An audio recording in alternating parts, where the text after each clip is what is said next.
नमस्कार, सगरमाथा प्राइम समाचारमा स्वागत छ। म जयन्ती पुडा सैनी। सबैभन्दा पहिले मुख्य समाचार। तोकिएकै मितिमा कांग्रेसको महाधिवेशन हुने विश्वास बढेको नेताहरूको धारणा। महाधिवेशनको मिति नजिकैसँगै नेतृत्वको बहस। नीतिको विषय भने ओझेलमा। सुकुम्बासी समस्या समाधानमा ध्यान दिनुपर्ने एकीकृत समाजवादी अध्यक्ष नेपालको भनाई। अव्यवस्थित बसोबास गर्नेहरूलाई सरकारले व्यवस्थित गर्नुपर्ने धारणा। प्रशासकहरू व्यवहारिक बन्नुपर्ने सामान्य प्रशासन मन्त्री राजेन्द्र श्रेष्ठको धारणा। आफूलाई प्रशासक ठान्ने प्रवृत्ति अन्त्य गर्नुपर्ने, पक्षपातपूर्ण व्यवहार नगर्न सचिवहरूलाई निर्देशन। आज कार्तिक शुक्ल एकादशी अर्थात् हरिबोधनी एकादशी। हिन्दू धर्मावलम्बीहरूले भगवान विष्णुको पूजा आराधना र तुलसी विवाह गरी मनाए।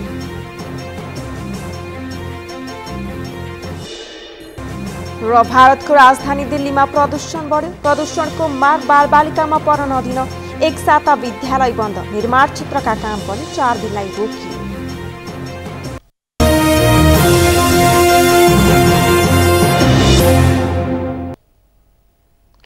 अब समाचार विस्तारमा। नेपाली कांग्रेसको आसन्न महाधिवेशन तोकिएको मितिमै हुने निश्चित भएको छ। यसपालिको महाधिवेशनमा नेतृत्वमा मात्रै चयन गर्ने कांग्रेसले निर्णय गरेको छ, जसका कारण महाधिवेशन सुरु भएको अर्को दिन निर्वाचन हुनेछ। अमृतराज काफ्लेको रिपोर्ट। पटक पटक महाधिवेशनको मिति घोषणा गरेर परिवर्तन गर्दै आएको नेपाली कांग्रेसको आसन्न महाधिवेशन तोकिएको मितिमै हुने निश्चित भएको छ। आइतबार बसेको कांग्रेस केन्द्रीय समितिको बैठकले तोकिएको मितिमा महाधिवेशन गर्ने निर्णय गर्दै महाधिवेशनका लागि आवश्यक हुने विभिन्न समितिहरू समेत गठन गरेको छ। यसअघिका महाधिवेशनहरूमा नेतृत्व चयन र नीति पारित समेत एकैपटक गर्ने गरेको कांग्रेसले यसपालि भने नेतृत्व मात्रै चयन गर्न लागेको छ। कांग्रेसको यसअघिको महाधिवेशनमा राजनीतिक आर्थिक प्रतिवेदनमाथि समेत छलफल गरेर पारित गर्ने गरिएको पनि यसपालि भने नीति अधिवेशन अर्को मितिमा गर्ने तयारी कांग्रेसको छ। कांग्रेसले अघिल्लो वर्ष विधान संशोधन गरेका कारण विधानका बारेमा महाधिवेशनका बेला छलफल हुने छैन। नयाँ व्यवस्था अनुसार मङ्सिर 21 गते पदाधिकारी सहित केन्द्रीय सदस्यहरूको मनोनयन दर्ता हुने, मङ्सिर 24 गते उद्घाटन सकेर 25 गते नेतृत्व चयनका लागि चुनाव गर्ने कांग्रेसको तयारी छ। 14औं महाधिवेशनदेखि नेपाली कांग्रेस पार्टीको 14औं महाधिवेशनतर्फ अघि बढ्दै गर्दा 14औं महाधिवेशनलाई नेतृत्व चयनको अधिवेशनको रूपमा लिएर जाने र त्यस पछाडि महाधिवेशनले अधिकार प्रत्यायोजन गरेर नयाँ आउने केन्द्रीय कार्य समितिले नीति र कार्यक्रमको सन्दर्भमा अर्को अधिवेशन निश्चित समय केन्द्रीय कार्य समितिले महाधिवेशन मार्फत तय गरे बमोजिम त्यसबाट नीति र कार्यक्रमको विषयलाई निर्धारण गरेर जाने हामीले तय गरेका छौँ। यसअघि नेकपा एमाले पहिलो पटक विधान अधिवेशन बेग्लै रूपमा सम्पन्न गरिसकेको छ। कांग्रेसले समेत नीति अधिवेशन अर्को मितिमा गर्ने गरी नेतृत्व मात्रै चयन गर्न लागेको हो। जसअनुसार मङ्सिर 21 गते उम्मेदवारी मनोनयन गर्ने र मङ्सिर 24 गते उम्मेदवारको अन्तिम नामावली प्रकाशन गर्ने र अर्को दिन मतदान गर्ने कांग्रेसको तयारी छ। कांग्रेसको आसन्न महाधिवेशनले नेतृत्व मात्रै चयन गर्ने प्रस्ताव महामन्त्री पूर्णबहादुर खड्काले केन्द्रीय समितिको बैठकमा पेश गरेका थिए। जुन तहको अधिवेशन जुन मितिका लागि निर्धारित छ त्यसलाई एक दिन पनि अघि पछि नगरिकन अब महाधिवेशनलाई व्यवस्थित तरिकाले सम्पन्न गर्ने गरी हामी अगाडि बढेका छौँ। नेपाली कांग्रेसको महाधिवेशनमा संस्थापन समूहबाट वर्तमान सभापति शेरबहादुर देउवा सहित उपसभापति विमलेन्द्र निधि र संस्थापन इतर समूहबाट वरिष्ठ नेता रामचन्द्र पौडेलले उम्मेदवारी दिने बताइरहेका छन्। त्यसबाहेक महामन्त्री डाक्टर शशाङ्क कोइराला, केन्द्रीय सदस्य डाक्टर शेखर कोइराला, पूर्व महामन्त्री प्रकाशमान सिंह समेत सभापतिको उम्मेदवार बन्ने घोषणा गरिसकेका छन् भने केन्द्रीय सदस्य कल्याण गुरुङले समेत सभापतिमा उम्मेदवारी दिने घोषणा गरिसकेका छन्। सगरमाथा टेलिभिजनका लागि क्यामरामा केशव तिमिल सिन्हाका साथमा अमृतराज काफ्ले, काठमाडौँ। महाधिवेशनको मिति नजिकैसँगै झापामा विवाद बढेको छ। 13औं महाधिवेशनका बेला भएको भनिएको सहमतिलाई लिएर झापा कांग्रेसका दुई धारबीच विवाद बढेको हो। 2072 साल फागुन 25 गते गरिएको 9 बुँदे लिखित सहमतिलाई लिएर कांग्रेसमा विवाद चुलिएको हो। झापाबाट पूजन घिमिरेको रिपोर्ट। नेपाली कांग्रेसको 14औं महाधिवेशनको मिति नजिकैसँगै झापामा कृष्णप्रसाद सिटौला र विश्वप्रकाश शर्मा पक्षमा नेता कार्यकर्ता बीच विवाद सुरु भएको छ। शीर्ष नेता कृष्णप्रसाद सिटौलाको समर्थनमा देउमान थेबेर पार्टी प्रवक्ता विश्वप्रकाश शर्माको समर्थनमा राम कट्टेल सभापतिमा उठेपछि 13औं महाधिवेशनका बेला गरिएको सहमतिलाई लिएर विवाद भएको हो। 2072 फागुन 25 गते गरिएको 9 बुँदे सहमति पत्रमा लेख्दै नलेखेको कुरा दाबी गर्दै सिटौला पक्षले थेबेलाई सभापतिको उम्मेद्वार बनाएको भन्दै शर्मा पक्षधर कार्यकर्ताले त्यसको प्रतिवाद गरेका छन्। सभापतिमा उम्मेदवारी घोषणा गरेका राम कटेल वर्तमान कांग्रेस झापा उपसभापति र देउमान थेबे पूर्व उपसभापति हुन्। कटेल पक्षले भद्र सहमतिको भनाइलाई बङ्ग्याएर थेबे समूहले सभापतिमा दाबी गरेको आरोप लगाएको छ। सहमति नै नभएको कुरालाई थेबे पक्षले जबरजस्त सहमति भएको बनाउने प्रयास गरेको भन्दै झापामा पत्रकार सम्मेलन नै गरेर शर्मा पक्षले प्रतिवाद गरेको छ। विगत केही समय अगाडिदेखि 13औं महाधिवेशनमा नै 14औं महाधिवेशनका लागि जिल्ला सभापतिमा अन्य व्यक्तिको नाममा सहमति भई हस्ताक्षर समेत भइसकेको भन्ने गलत तथा कमजोर मनस्थितिबाट ग्रसित समाचार केही सञ्चार माध्यमबाट फैलाई पार्टीका वडा सभापति र क्षेत्रीय प्रतिनिधि एवं कांग्रेस सदस्यहरूको बीचमा भ्रम सिर्जना गर्न खोजिएको प्रति हाम्रो गम्भीर ध्यान आकर्षण भएको जानकारी गराउँदछौँ। प्रथमतः संघीय लोकतान्त्रिक गणतन्त्रात्मक मुलुक नेपाल, त्यसमा पनि 70 वर्ष पुरानो ऐतिहासिक र लोकतान्त्रिक चरित्र बोकेको नेपाली कांग्रेस पार्टीमा राजाको पालामा जस्तो यो पछि अर्को भन्ने पूर्व निर्णय हुनु सुहाउने कुरा होइन।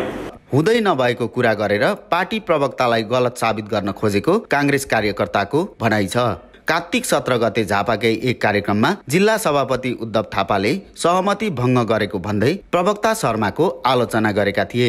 पार्टीका केन्द्रीय सदस्य केशव कुमार बुढाथोकीले केही दिन अघि झापाकै शिवा शताक्षीमा भएको एक कार्यक्रममा प्रवक्ता शर्मा लक्षित गर्दै अभिव्यक्ति दिएपछि विवाद बढेको हो। यता 14औं महाधिवेशनमा थेबेलाई पार्टी सभापति बनाउने बुँदा सहमतिमा रहेको दाबी थेबे पक्षले गर्दै आएको छ। तर यसपालि मलाई दुःख के लाग्यो, जुन नेतालाई हामीले भोलिको झापा जिम्मा लाउन खोज्दैछौँ उहाँबाट धोका भयो, दुःख लाग्यो। ठुलो कुरा त होइन, तर कुरा के भने जो नेताले समझदारी वा सबै वरिष्ठ बसेर एउटा सहमति गरिसकेपछि त्यो सहमति कार्यान्वयन अहिले गर्नु सक्दैन भने भोलिको झापामा उसले के गर्छ, त्यो मलाई चिन्ता त्यो भयो त। अब अहिले उहाँले सहमतिलाई मान्नु भएन, खाँचै स्थिति के भयो त, त्यसले के को नापिने हो र कुद्छन्, भोट हुँदै गर्छ, जित्ने जो साथी छ जितिहाल्छ। थेबेलाई नेता सिटौला र कटेललाई प्रवक्ता शर्माले सभापतिमा भित्री समर्थन गरेपछि झापामा पार्टी नेतृत्व दुई पक्षमा विभाजित भएको हो। विगतबाटै नेता सिटौलाले झापामा सिन्डिकेट बनाएर युवा नेता शर्मालाई एक्ल्याउँदै आएको झापाका कांग्रेस कार्यकर्ताहरूको बुझाइ छ। सगरमाथा टेलिभिजनका लागि पूजन घिमिरे, झापा। कांग्रेसका नेता प्रकाशमान सिंहले सभापति शेरबहादुर देउवाको घरमा पार्टी केन्द्रीय कार्य समितिको बैठक राखेकोमा असन्तुष्टि व्यक्त गर्नुभएको छ। नेता सिंहले पार्टी कार्यालय हुँदाहुँदै केन्द्रीय कार्य समितिको बैठक सभापति देउवाको घरमा बोलाएकोमा असन्तुष्ट व्यक्त गर्नुभएको हो। नेपाली कांग्रेस जिल्ला कार्य समिति काठमाडौँले आज काठमाडौँमा आयोजना गरेको कार्यक्रममा बोल्दै उहाँले बुढा नीलकण्ठ नदेखेको झैं गरेर सभापति देउवाले आफ्नै निवासमा हिजो केन्द्रीय कार्य समितिको बैठक बोलाएकोमा आपत्ति जनाउनुभयो। नेता सिंहले सभापति देउवाको गृह जिल्ला डडेलधुरामा सम्पन्न भएका ओडा तथा पालिका अधिवेशनहरू मान्ने नहुने चेतावनी दिनुभयो। उहाँले सत्ताको दुरुपयोग गरेर पुलिसको घेरामा राखेर डडेलधुरामा गरिएको अधिवेशन मान्न नसकिने अडान राख्नुभयो। घरमा चाहिँ राख्छ, हिजो मैले बोले कार्यालयमा चाहिँ राख्नु पर्यो नि वर्किङ कमिटी भनेर। भवन के काम यो चाहिँ के छ भन्दाखेरि बुढालिङ्गकण्ठमा हामीले नदेखेको होला भने उहाँको त्यहाँ घर बन्नु अगाडि नै बुढालिङ्गकण्ठ भगवानलाई हामी चाहिँ त्यहाँ प्रार्थना गर्न जान्छौँ नि त। अनि चाहिँ त्यहाँ के छ भन्दाखेरि 100 कति दिन चाहिँ नागिसक्यो। यो चाहिँ रौतहट जिल्लाको चाहिँ साथीहरू धर्ना बसेको के दसैँ के तिहार के छठ बसेको छिरीमा चाहिँ बसै छ। अब मैले भने अरे बाबा किन यो बेकारमा चाहिँ यो गर्छौ, केन्द्र कार्य समितिले त निर्णय गरिसकेको हो सर्वसम्मतबाट। जुन जिल्लाको जुन क्षेत्रको वडाको जुन जहाँ प्रब्लम छ विधिले नियमअनुसार चाहिँ सम्बोधन गर्न प्रयास गरौँ। यो एक्टिभ मेम्बरसिपमा विवाद भयो भने होइन भने चाहिँ समय चाहिँ बित्न थालेपछि स्थगनमा राखौँ र पुरानैबाट गरौँ भनेर त सर्वसम्मतबाट पारित गरेको छ नि। नेता सिंहले राजनीतिक न्याय दिन पनि पार्टी नेतृत्वसँग माग गर्नुभयो। उहाँले विधि र नियम उल्लङ्घन गरेर पार्टी नेतृत्वको सधैँ कार्यकर्तालाई अन्याय गरेकाले आफूहरूले राजनीतिक न्यायको खोजी गर्नु परेको तर्क समेत गर्नुभयो। उहाँले पार्टी नेतृत्वले अब महाधिवेशन सार्ने अवस्था भने नरहेको बताउनुभयो।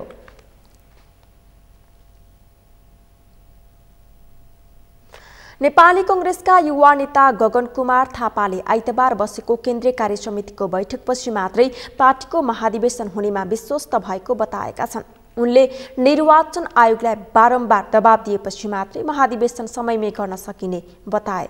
एक रिपोर्ट। नेपाली कांग्रेसका नेता गगन कुमार थापाले आइतबार बसेको केन्द्रीय कार्य समितिको बैठकपछि मात्रै पार्टीको महाधिवेशन हुनेमा विश्वस्त भएको बताएका छन्। उनले निर्वाचन आयोगलाई बारम्बार दबाब दिएपछि मात्रै महाधिवेशन समयमै गर्न सकिएको बताएका छन्। नेता थापाले समयमै महाधिवेशन गर्न नसक्नु एक ढङ्गले पार्टीको सामूहिक क्षयीकरणको प्रमाण भएको बताए। उनले नेपाली कांग्रेसका नेताहरू पार्टीभित्र विधानको सर्वोच्चतालाई कायम गर्ने कुरामा पटक पटक चुकेको बताएका छन्। हिजो हामीले केन्द्रीय समितिको बैठक सम्पन्न गर्यौं र केन्द्रीय समितिको बैठक सम्पन्न गरेपछि हिजो प्रदेशको निर्वाचनको संयोजकहरू तोकेका छौं र अधिवेशनको निम्ति व्यवस्थापन गर्ने समितिहरू बनाएका छौं। हिजोको बैठकपछि भने साथीहरूलाई अब अधिवेशन हुन्छ भन्ने कुराको ढुक्क हुनुभएको मैले पाएको छु। किन पार्टीले अब होटलै बुक गर्न थाल्यो, हलै बुक गर्न थाल्यो भनेपछि बल्ल अधिवेशन हुन्छ भन्ने कुराको साथीहरूलाई ढुक्क भएको अवस्था छ।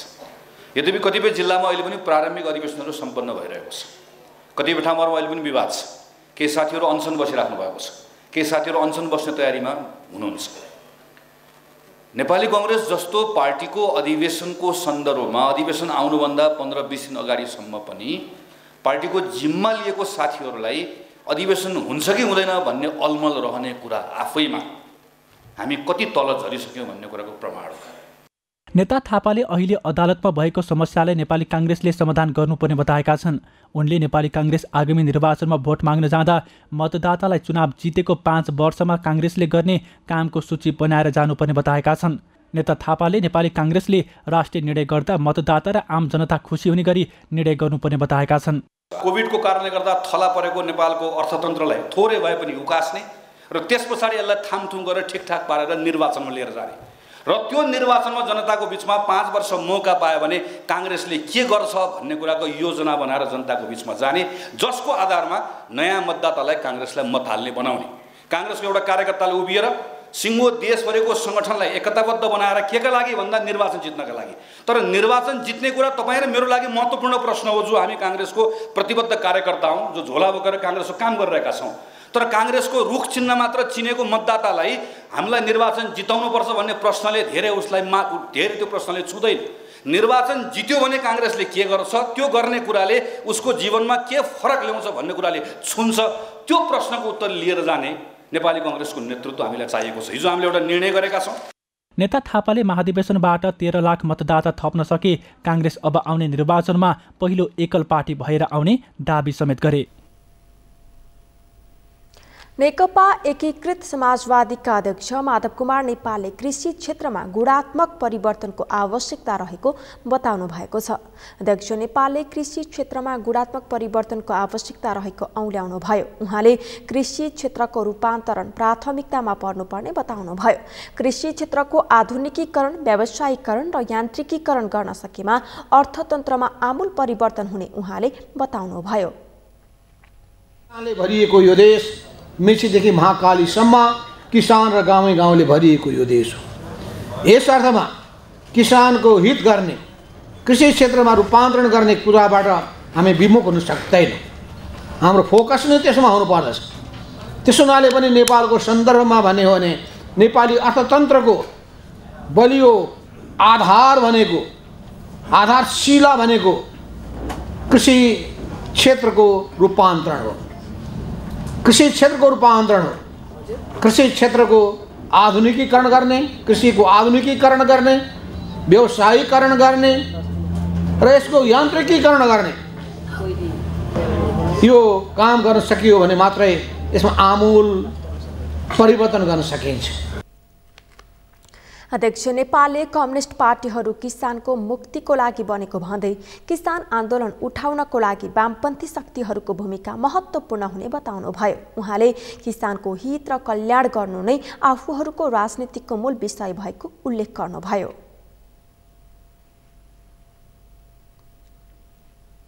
भूमिका महत्त्वपूर्ण छ।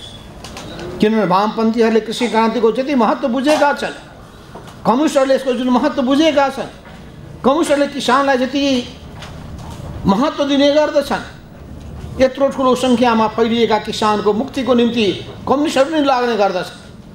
त्यसो हुनाले हाम्रो शक्तिको आधार भनेको किसानहरू हुन्।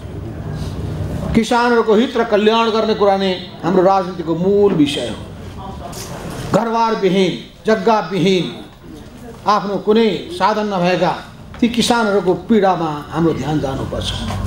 सुकुम्बासी भनेर अहिले चलेको छ चलन। त्यो सुकुम्बासी साँचो सुकुम्बासी हो कि होइन, त्यो पनि हामीले हिसाब किताब गर्नुपर्छ।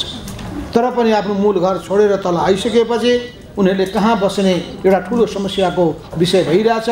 यो बसाइ सराईलाई व्यवस्थित बनाउनको लागि पनि समयमा सरकारको ध्यान जानु जरुरी छ। उहाँले सुकुम्बासीहरूको समस्या समाधानमा सरकारले ध्यान पुर्याउनु पर्ने बताउनुभयो। अध्यक्ष नेपालले अव्यवस्थित रूपमा बसोबास गर्नेहरूलाई सरकारले घाँस, बाँस र कपासको प्रत्याभूति गराएर सुरक्षित ठाउँमा राख्नुपर्ने बताउनुभयो। ऊर्जा, जलस्रोत तथा सिंचाई मन्त्री पम्फा भुषालले सांस्कृतिक सम्पदाले नै देशको पहिचान बनाउने बताउनु भएको छ। आज ललितपुर स्थित बालकुमारी मन्दिर पुनर्निर्माणको शिलान्यास गर्दै मन्त्री भुषालले सांस्कृतिक सम्पदाले नै देशको पहिचान बनाउने बताउनु भएको हो। उहाँले यही वर्षमा ललितपुरको खोकनामा रुद्रायणीको मन्दिर निर्माण गर्ने बताउनुभयो। मन्त्री भुषालले सांस्कृतिक सम्पदाहरूको पुनर्निर्माणको लागि स्थानीय, प्रदेश र सङ्घीय सरकारले पूर्ण सहयोग गर्ने बताउनुभयो। पहिचान भएको हुन्छ। पहिचान भनेको संस्कृति हो, भाषा सम्पदा हो। हाम्रो ललितपुर कला संस्कृति सम्पदाले असाध्यै भरिपूर्ण छ। यो गत भूकम्पले हाम्रा धेरै सम्पदाहरू ध्वस्त भएका थिए। त्यसको पुनर्निर्माणको प्रक्रियामा धेरै हामीले मङ्गलबजार दरबार स्क्वायरमा भीमसेन कृष्ण मन्दिर लगायतका धेरै पुनर्संरचना भए। उता बुङमतीमा रातो मसिननाथको पुनर्निर्माण हुँदैछ। यही वर्ष नै खोकनामा रुद्रायणीको पुनर्निर्माण हुँदैछ र यहाँ चाहिँ बालकुमारी मन्दिरको जुन पुनर्निर्माण हुँदैछ। यसले चाहिँ हाम्रो आफ्नो संस्कृति सम्पदालाई चाहिँ भावी सन्ततिलाई हस्तान्तरण गर्ने। मन्त्री भुषालले कला संस्कृति राष्ट्रको पहिचान मात्रै नभएर पर्यटकीय स्थल बन्ने विश्वास व्यक्त गर्नुभयो।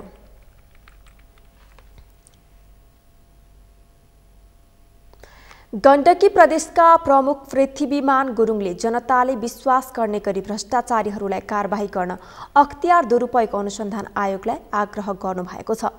सोमबार अख्तियार दुरुपयोग अनुसन्धान आयोग गण्डकी प्रदेशको 31औं वार्षिक प्रतिवेदन बुझ्दै प्रदेश प्रमुख गुरुङले ठूलठूला भ्रष्टाचारको मुद्दाहरूमा जनतालाई विश्वास हुने गरी अख्तियारले काम गर्न नसकेको भन्दै जनतालाई विश्वास हुने गरी काम गर्न आग्रह गर्नुभएको हो।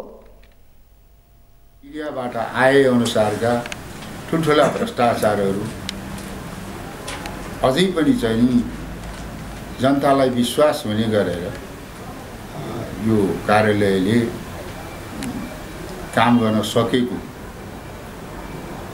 महसुस आम जनताले अझ गर्न सकेको छैन।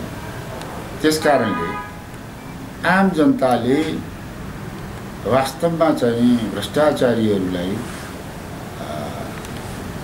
कारबाही गर्न सक्छ, गर्छ भन्ने जनविश्वास स्थापित गर्नका लागि प्रदेश प्रमुख गुरुङले भ्रष्टाचार गर्ने जुनसुकै तहका जनप्रतिनिधि अथवा प्रशासकले अख्तियारले आफ्नो दायरामा ल्याउनु पर्ने बताउनुभयो।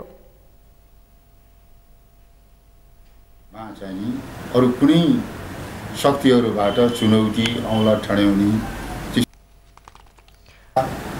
चाहिँ अरू कुनै शक्तिहरूबाट चुनौती औँला ठड्याउने त्यस्तो किसिमको चाहिँ कुनै चाहिँ दबाब चाहिँ नआओस्। अख्तियार दुरुपयोग अनुसन्धान आयोगको 31औं वार्षिक प्रतिवेदन प्रदेश कार्यालय पोखराका प्रमुख कोशहरी निरौलाले प्रदेश प्रमुख गुरुङलाई हस्तान्तरण गर्नुभएको छ। आर्थिक वर्ष 2077-78 पोखरा कार्यालयमा 932 उजुरी परेकोमा 500 वटाको फर्चोट भइसकेको र 432 वटा फर्चोट हुन बाँकी रहेको निरौलाले जानकारी दिनुभयो।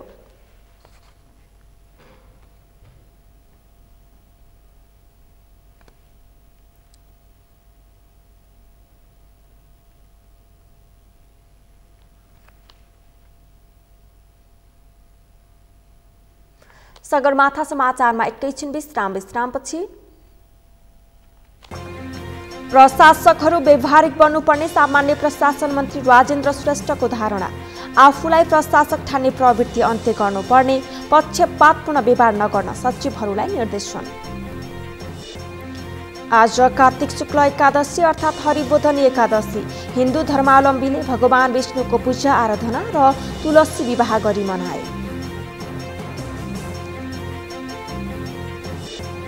र भारतको राजधानी दिल्लीमा प्रदूषण बढ्यो। प्रदूषणको मार बालबालिकामा पर्न नदिन एक साता विद्यालय बन्द। निर्माण क्षेत्रका काम पनि 4 दिनलाई रोकियो।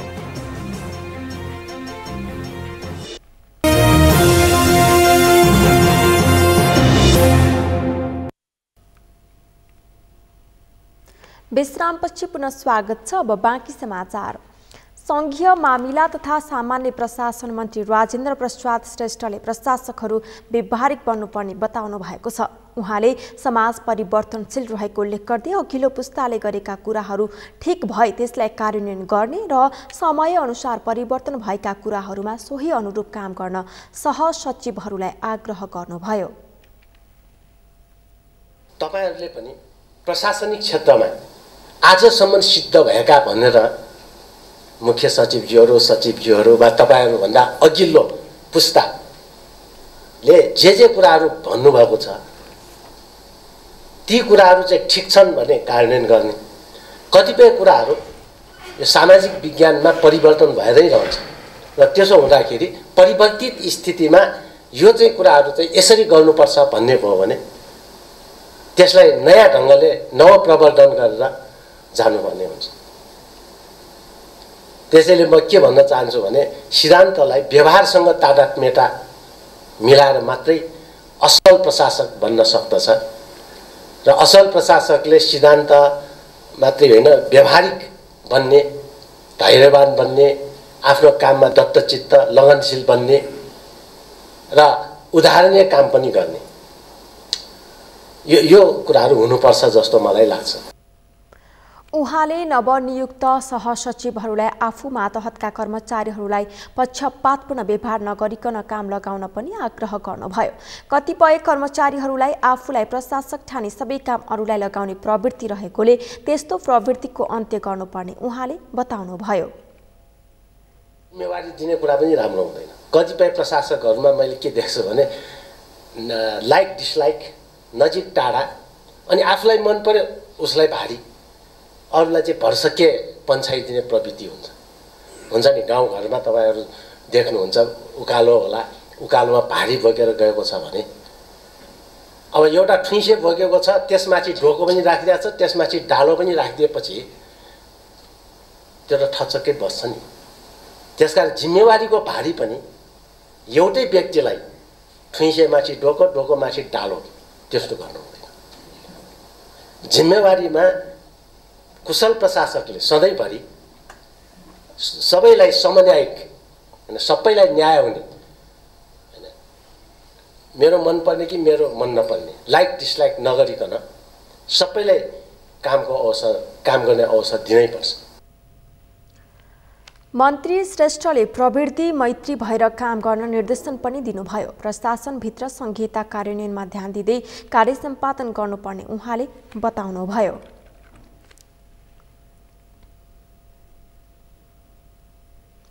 प्रधान न्यायाधीश चोलेन्द्र शमशेर जबराले आन्दोलनरत पक्षलाई संवादमा आउन आह्वान गर्नुभएको छ। नेपाल बार एसोसिएसन र सर्वोच्च अदालत बार एसोसिएसनले राजीनामा दिन दबाब दिँदै आन्दोलन गरिरहेको समयमा प्रधान न्यायाधीश जबराले गतिरोधको अन्त्यका लागि उपयुक्त विकल्प संवादमा आउन आह्वान गर्नुभएको हो। प्रधान न्यायाधीश जबराले सोमबार आफ्नो सचिवालय मार्फत सार्वजनिक गर्नुभएको प्रेस विज्ञप्तिमा न्यायालयमा देखिएको गतिरोधहरूको अन्त्यका लागि संवादमा आउन आन्दोलनरत नेपाल बार एसोसिएसन र सर्वोच्च अदालत बार एसोसिएसन लगायतका बार इकाइहरूलाई आह्वान गर्नुभएको सर्वोच्च अदालतका प्रवक्ता बाबुराम दाहालले जानकारी दिनुभयो। नेपाल बार एसोसिएसन, सर्वोच्च अदालत बार एसोसिएसन लगायतका बार इकाइहरू न्यायपालिकाको अभिन्न अङ्ग हुन्। वर्तमान परिस्थितिमा देखिएका गतिरोधहरूको सम्बोधनको उपयुक्त विकल्प संवाद नै रहेको हुँदा नेपाल बार एसोसिएसन र सर्वोच्च अदालत बार एसोसिएसनलाई संवादका लागि आह्वान गर्दछु। कानुन र संविधानको व्याख्याको प्रश्न उठेका र उठ्न सक्ने विवादको निरूपण गर्ने राज्यको अङ्गका रूपमा न्यायपालिकाको सबैभन्दा विशालतम पक्ष नागरिकको विश्वास हो। आज न्यायपालिकाभित्र उत्पन्न भएको गतिरोधका कारण नागरिकहरूका प्रश्नहरू हामीतर्फ नै सोझिएका छन्। प्रधान न्यायाधीश जब रायले संविधानको सफल कार्यान्वयनका लागि राज्यका सबै अङ्गसहित राज्यको सम्पूर्ण निकायहरू एकताबद्ध हुनुपर्ने बेलामा सर्वोच्च न्यायिक अङ्ग र यसको प्रमुख आफूमाथि एकपक्षीय ढङ्गले निरन्तर रूपमा अत्यन्तै तथ्यहीन, भ्रमपूर्ण र अनर्गल आरोप चिन्ता व्यक्त गर्नुभएको छ। हामीले बिर्सनै नहुने पक्ष के छ भने हाम्रो संविधानले न्याय प्राप्त गर्ने जनताको अधिकारलाई मौलिक हकको रूपमा रेखाङ्कित गरेको छ। तसर्थ विद्यमान गतिरोधलाई तत्काल अन्त्य गरी बन्दी प्रतिष्ठित सहितका नागरिकका न्याय प्राप्त गर्ने मौलिक अधिकार र न्याय निरूपण गर्ने हाम्रो कर्तव्यलाई निरन्तरता दिने वातावरण सिर्जना गर्नुपर्छ भन्नु कुनै दुईमत रहनुपर्ने विषय होइन। यसको एकमात्र उपाय संवाद मात्र रहेकोले तत्काल यसतर्फ संवेदनशील भइदिन सम्बद्ध सरकारवाला पक्षमा फेरि एकपल्ट मेरो हृदयको गहिराईबाट हार्दिक आह्वान गर्दछु। प्रधान न्यायाधीश जब रायले यसबीचका घटनाक्रमले न्यायपालिकाको पवित्रता, गरिमा एवं न्यायिक सर्वोच्चताको महान विरासतमाथि प्रश्न उठेको स्वीकार गर्दै त्यसलाई हल गर्न सम्बद्ध सरकारवाला पक्षसँग आफूले हृदयको गहिराईबाट तत्काल संवाद गर्न चाहेको बताउनुभयो। आज कार्तिक शुक्ल एकादशी अर्थात् हरिबोधनी एकादशी। यस एकादशीका दिन हिन्दू धर्मावलम्बीहरूले भगवान विष्णुको पूजा आराधना र तुलसी विवाह गरी मनाएका छन्। असार शुक्ल एकादशी अर्थात् हरिशयनी एकादशीको दिन रोपिएको तुलसीको कार्तिक शुक्ल एकादशीका दिन विवाह गरिदिने धार्मिक चलन रहेको छ। शान्ता दनुवारको रिपोर्ट। आषाढ शुक्ल एकादशी अर्थात् हरिशयनी एकादशीका दिन क्षीर सागरमा सुतेका भगवान विष्णु जागा हुने धार्मिक विश्वासमा कार्तिक शुक्ल एकादशी अर्थात् हरिबोधनी एकादशीका दिन हिन्दू धर्मावलम्बीहरूले भगवान विष्णुको पूजा आराधना र तुलसी विवाह गरी मनाएका छन्।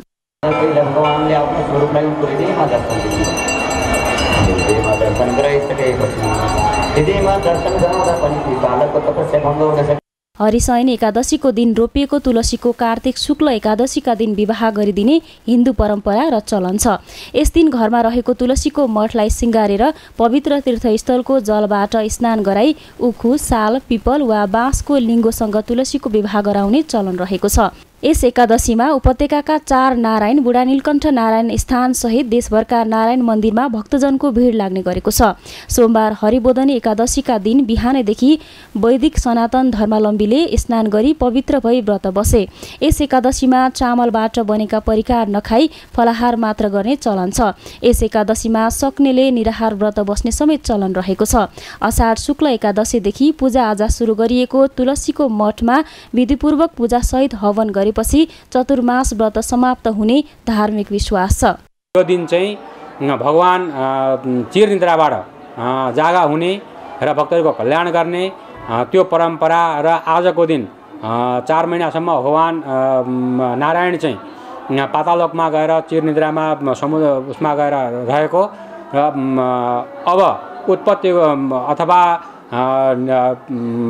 समाधि चाहिँ खोल्ने दिन भएको भएर तुलसी दामोदर भनेर उहाँको विवाह आदि गराइदिने र भक्तहरू त्यसमा चाहिँ उत्सव मनाउने, व्रत गर्ने, व्रतमा शुद्ध शाकाहारी, पिँडालु, सकरखण्ड, आलु, तरुल आदि जस्ता जो सात्विक चिजहरू फलाहारीको रूपमा जो पाइन्छ तिनीहरूलाई सेवन गरेर व्रत गर्ने र आजको दिन यसलाई चाहिँ हरिबोधनी एकादशी भनेर भनिन्छ।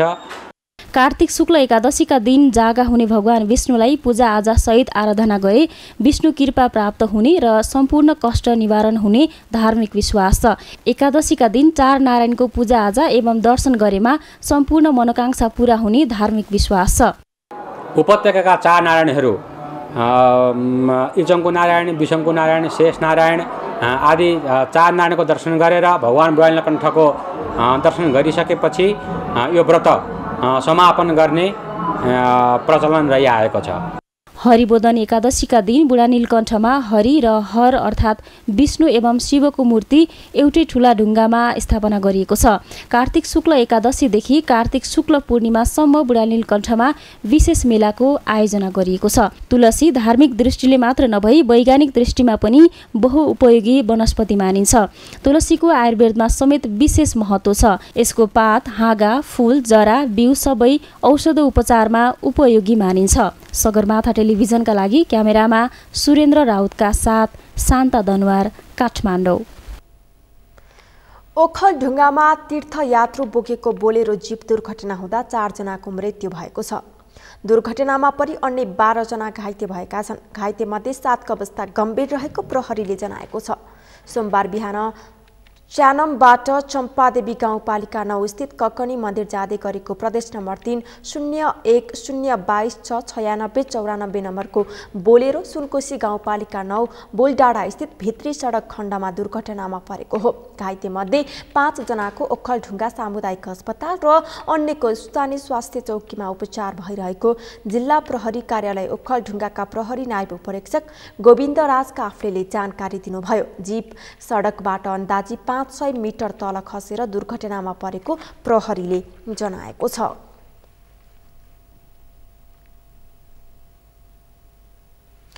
नेपालमा पछिल्लो 24 घण्टामा थप 416 जनामा कोरोना भाइरसको संक्रमण पुष्टि भएको छ। यो अवधिमा 270 जना निको भएका छन्। त्यसैगरी 1 जनाको मृत्यु भएको छ। एक रिपोर्ट। नेपालमा पछिल्लो 24 घण्टामा थप 416 जनामा कोरोना भाइरस संक्रमण पुष्टि भएको छ। स्वास्थ्य तथा जनसङ्ख्या मन्त्रालयका अनुसार 7554 जनाको PCR परीक्षण गर्दा 367 जना र 4448 जनाको एन्टिजेन परीक्षण गर्दा 49 जना गरी 416 जनामा कोरोना भाइरसको संक्रमण देखिएको हो। यस्तै पछिल्लो 24 घण्टामा कोरोना संक्रमणबाट 1 जनाको मृत्यु भएको छ भने 270 जना निको भएका छन्। सोमबार थपिएसँगै नेपालमा कोरोना संक्रमितको कुल संख्या 9,12,469 पुगेको छ। यो सँगै नेपालमा मृत्यु हुनेको संख्या 11,478 पुगेको छ भने 7,98,544 जना संक्रमण मुक्त भएका छन्। मन्त्रालयका अनुसार हाल देशभर सक्रिय संक्रमितको संख्या 7,311 जना रहेका छन्, जसमध्ये 6,779 जना होम आइसोलेसनमा रहेका छन् भने 532 जना संस्थागत आइसोलेसनमा रहेका छन्। कोरोनाका बिरामी मध्ये 225 जना आइसियु र 66 जना भेन्टिलेटरमा उपचाररत छन्। यस्तै 10 वर्ष मुनिका 14 जना बालबालिकाहरूमा कोरोना संक्रमण पुष्टि भएको छ भने 11 देखि 20 वर्ष उमेर समूहका 25 जना कोरोना संक्रमित थपिएका छन्। नेपाल निजामती कर्मचारी युनियनले संघीय निजामती सेवा ऐनमा समावेश गर्न सरकारलाई सुझाव पेश गरेको जानकारी दिँदै हकहित विपरीत भए आन्दोलनको चेतावनी दिएको छ। सोमबार काठमाडौँमा पत्रकार सम्मेलन गर्दै युनियनले संघीय निजामती सेवा ऐन ल्याउँदा आफूहरूको सुझावलाई बेवास्ता गरेमा आन्दोलनमा जान बाध्य हुने चेतावनी दिएको हो। पत्रकार सम्मेलनमा नेपाल निजामती कर्मचारी युनियन अध्यक्ष गोपाल पोखरेलले कर्मचारीहरूको माग र सुझावहरू ऐन र अध्यादेशमा आएनन् भने कडा आन्दोलन गर्न बाध्य हुने बताउनुभयो। इच्छा विपरीत समायोजन ऐनको नाममा हामीहरूलाई प्रदेशमा किन पठाइयो, किन स्थानीयमा पठाइयो, त्यसको जवाब हिजोको सरकारले दिन सकेन भने आजको सरकारले त्यो जवाब हामीलाई दिनुपर्छ। हो यिनै कुरो त्यो सम्बोधन हुनुपर्छ त्यो अध्यादेशमा। हामीले अहिले खोजेका छैनौँ, त्यो संविधान विपरीत छ। हामीलाई जुन स्थानीय प्रदेशमा जबरजस्ती रूपमा जुन पठायो त्यो संविधान विपरीत हो, विभेद हो। त्यो विभेद हटाउनुपर्छ भनेर कर्मचारी युनियनले भनेको छ।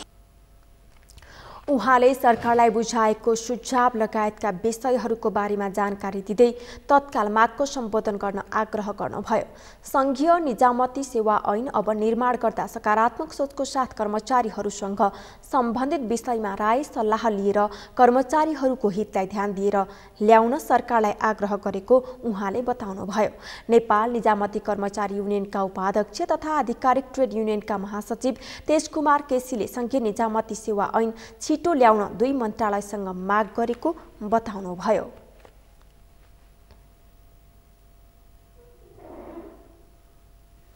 सगरमाथा समाचारमा एकैछिन विश्रामपछि भारतको राजधानी दिल्लीमा प्रदूषण बढ्यो। प्रदूषणको मार बालबालिकामा पर्न नदिन एक साता विद्यालय बन्द, निर्माण क्षेत्रका काम पनि 4 दिनलाई रोकियो। र आइसिसी टी20 विश्वकप क्रिकेटको उपाधि अस्ट्रेलियालाई न्युजिल्यान्ड 8 विकेटले पराजित।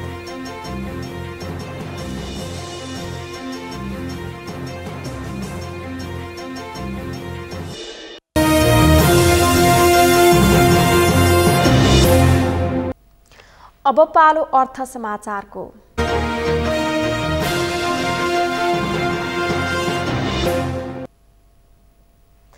इन्धनको मूल्य वृद्धि भएसँगै हवाई सेवा प्रदायक कम्पनीले हवाई भाडा बढाएका छन्। वायु सेवा सञ्चालकहरूको छाता संगठन वायु सेवा सञ्चालक सङ्घले एक विज्ञप्ति जारी गर्दै हवाई भाडामा जोड्ने इन्धनको शुल्कमा अधिकतममा 220 रुपैयाँ वृद्धि गरिएको जनाएको छ। निगमले हवाई इन्धनमा आन्तरिकतर्फ प्रति लिटर 5 रुपैयाँ मूल्य बढाएको थियो। सोही अनुरूप वायु सेवा कम्पनीले हवाई भाडा बढाएका हुन्। यसरी वृद्धि भएको भाडा दर अनुरूप अब काठमाडौँबाट सबैभन्दा लामो दूरी धनगढी गन्तव्यका लागि 220 रुपैयाँ बढेको छ। सङ्घका अनुसार नेपाल नागरिक उड्डयन प्राधिकरणको स्वीकृति लिएर हवाई इन्धनको मूल्यमा हवाई भाडा वृद्धि गरिएको हो। आजदेखि यो भाडा दर लागू गरिएको छ। काठमाडौँबाट हुने पर्वतीय उडानमा भने इन्धनमा लाग्ने शुल्कमा 170 रुपैयाँ बढेको छ। जिल्ला विपद व्यवस्थापन समिति पाल्पाले कार्तिकमा परेको बेमौसमी वर्षाले धान खेतीमा पुर्याएको क्षतिको विवरण सङ्घीय सरकारलाई पठाएको छ। कृषि ज्ञान केन्द्र पाल्पा सङ्कलन गरेको विवरणलाई समितिको बैठकबाट अनुमोदन गरी राहतका लागि सिफारिस गरेको हो। पाल्पाबाट किरण कौशलको रिपोर्ट। जिल्ला विपद व्यवस्थापन समिति पाल्पाले कार्तिकमा परेको बेमौसमी वर्षाले धान खेतीमा पुर्याएको क्षतिको विवरण सङ्घीय सरकारलाई पठाएको छ। जिल्लाका 10 पालिकाका 1276 जना कृषकहरूको 3 करोड 40 लाख रुपियाँ बराबरको धान खेती क्षति भएको छ। ज्ञान केन्द्रले प्रदेश सरकार र विपद व्यवस्थापन समितिले सङ्घीय सरकारलाई राहतको लागि विवरण पठाएको हो। विवरण अनुसार 6882 रोपनी क्षेत्रफलमा लगाएको 13921 क्विन्टल धान खेती क्षति भएको छ। स्थानीय तहका कृषि शाखाको सहयोगमा गरेमा व्यक्तिअनुसार क्षति विवरण सङ्कलन गरेको कृषि ज्ञान केन्द्र पाल्पाका प्रमुख कामना अधिकारीले बताइन्। पाल्पा जिल्लामा दसैँपछिको बेमौसमी वर्षाले चाहिँ कुल हाम्रो 1276 कृषकको 444.1 हेक्टर जग्गा जमिन चाहिँ धान रोपनी हेक्टरको रूपमा चाहिँ क्षति भएको छ भने यसको चाहिँ कुल धानको क्षति मूल्य चाहिँ 3 करोड 40 लाख 2881 रुपियाँ चाहिँ यसको क्षति रहेको छ। र यो हाम्रो 10 वटा स्थानीय तहमध्ये सबैभन्दा धेरै क्षति चाहिँ 3 गाउँपालिकामा 415 कृषक सङ्ख्याको धान बाली क्षति भएको छ भने सबैभन्दा कम चाहिँ रामपुर 16 जना कृषक सङ्ख्यामा चाहिँ हाम्रो धानको क्षति भएको छ। तत्त स्थानीय तहबाट लिएका छौँ भने तथ्याङ्क लिने क्रममा कुन कुन कृषकको क्षति भएको छ भन्ने कुरा पनि हामीले नावली सहित लिएको छौँ र प्रत्येक इन्डिभिजुअल कृषकको कति रोपनीमा कति क्विन्टल र त्यो तत्त स्थानीय तहमा कति मूल्य छ त प्रति क्विन्टल धानको मूल्य भनेर त्यो आधारलाई लिएर हामीले चाहिँ यो क्षति विवरण चाहिँ सङ्कलन गरेका हौँ। जिल्लामा सबैभन्दा बढी 3 गाउँपालिकामा 415 जना कृषकको 2477 रोपनी क्षेत्रफलमा लगाएको धान खेतीमा क्षति भएको छ। यस वर्ष समयमै वर्षात भएको धानको उत्पादन वृद्धि हुने देखिए पनि बेमौसमी वर्षातले पुर्याएको क्षतिले धानको उत्पादन घट्ने देखिएको छ। जिल्लामा 8840 हेक्टर क्षेत्रफलमा धान खेती हुँदै आएको छ। सगरमाथा टेलिभिजनका लागि पाल्पाबाट किरण कौशलको रिपोर्ट। धितोपत्र बजारमा शेयर मापक परिसूचक नेप्सेप सोमबार 26.44 अङ्कले बढेको छ।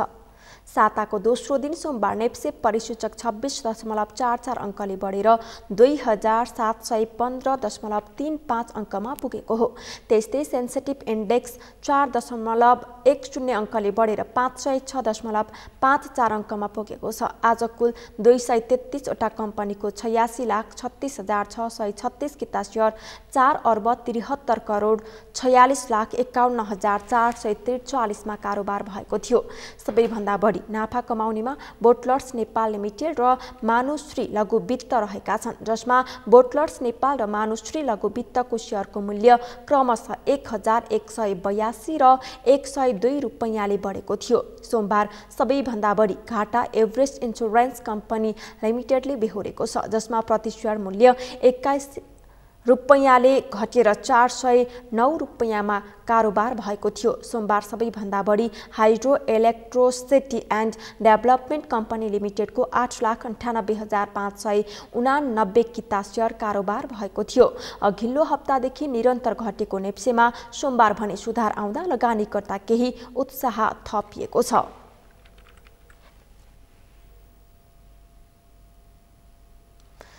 एनएमबी बैंकले भिडियो कलमा आधारित केवाईसी सेवा सुरु गरेको छ। बैंकले एक भिडियो कलमा आधारित 5 मिनेटमै देश तथा विदेशमै रहेर खाता खोली कारोबार गर्न सकिने गरी सेवा दिन थालेको हो।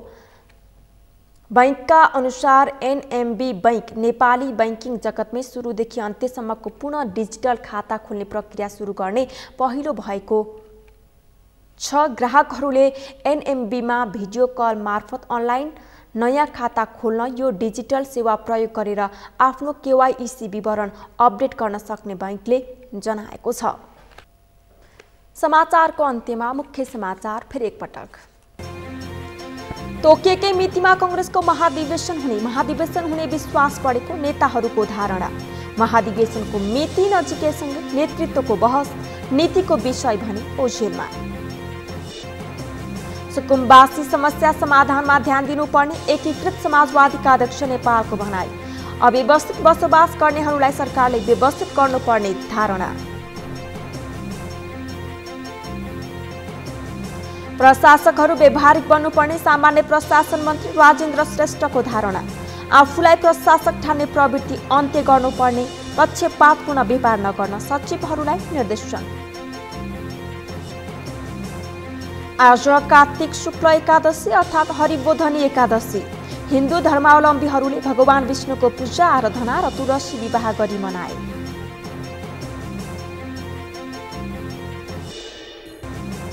र भारतको राजधानी दिल्लीमा प्रदूषण बढी। प्रदूषणको मार बालबालिकामा पर्न नदिन एक साता विद्यालय बन्द। निर्माण क्षेत्रका काम पनि 4 दिनलाई रोकियो। हौस् त सगरमाथा समाचार अहिलेलाई सकियो। तपाईँ समाचार बुलेटिनका साथै सगरमाथा टेलिभिजनका सम्पूर्ण कार्यक्रम www.sagarmatha.tv मा पनि पढ्न र हेर्न सक्नुहुनेछ। साथै युट्युबमा youtube.com/sagarmatha.tv नेपालमा हेर्न सक्नुहुनेछ। तपाईँ हामीलाई फेसबुकमा पनि facebook.com/stv नेपालमा फलो गर्न सक्नुहुनेछ। समाचारको शिखर, नेपालको गौरव, नेपालको पहिलो च्यानल सगरमाथा टेलिभिजन हेर्दै गर्नुहोला। नमस्कार।